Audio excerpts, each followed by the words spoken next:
Utwór Persistans na 2 flety i fortepian został skomponowany specjalnie z myślą o dwojgu wybitnych flecistów Łukaszu Długoszu i Agacie Kieler-Długosz, a także znakomitym pianiście Andrzeju Jungiewiczu. Wszyscy ci artyści specjalizują się w wykonywaniu muzyki współczesnej i cieszę się, że także znaleźli chęć i czas, by współpracować ze mną jako kompozytorką.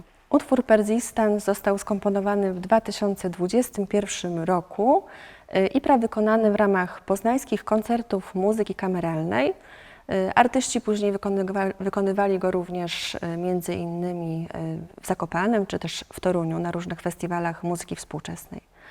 Kompozycja ta dotyka procesu trwania, wybrzmiewania. I ważne były dla mnie takie 2 aspekty, w sensie inspiracji, ale także sens czysto muzyczny. I tutaj odnosimy się do samego tytułu. Persistans w różnych językach egzystuje jako słowo, które znaczy trwałość, wybrzmiewanie, zanurzenie się w chwili, między innymi w języku hiszpańskim, francuskim i angielskim. I tak w aspekcie inspiracji najważniejsze jest właśnie to trwanie, zatrzymanie się w jakiejś chwili.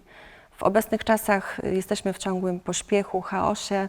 Często nie skupiamy się na rozmowach z drugim człowiekiem, patrzymy w telefon, w ekran telefonu i zupełnie odcinamy się myślami, myślimy o tym, co nas czeka, zamiast zatrzymywać się w teraźniejszości i w tym, co w danym momencie możemy przeżyć, na jakie zmysły, jakie bodźce otaczające nas w danej chwili możemy spojrzeć i zanurzyć się. Stąd właśnie istotny jest przekaz w sensie muzycznym, zanurzenia się w brzmieniu. Są to krótkie motywy, konstruowane zaledwie z 2-3 dźwięków, stopniowo rozwijane na przestrzeni całego utworu. Narracja muzyczna opiewa w króciutkie motywy, które są przejmowane przez poszczególne instrumenty, wychodząc od jednego fletu po partię kolejnego i uzupełnione przez partię fortepianu. Nie ma w tym utworze jednego solowego instrumentu, tylko każdy ma równorzędną rolę. Jest to rodzaj dialogu, zanurzania się wspólnego w chwili obecnej. Bardzo istotna jest technika śpiewu i to zarówno stricte jako wokaliza, ale też poprzez symultaniczne granie, czy to właśnie w partii fletów, czy w partii fortepianu.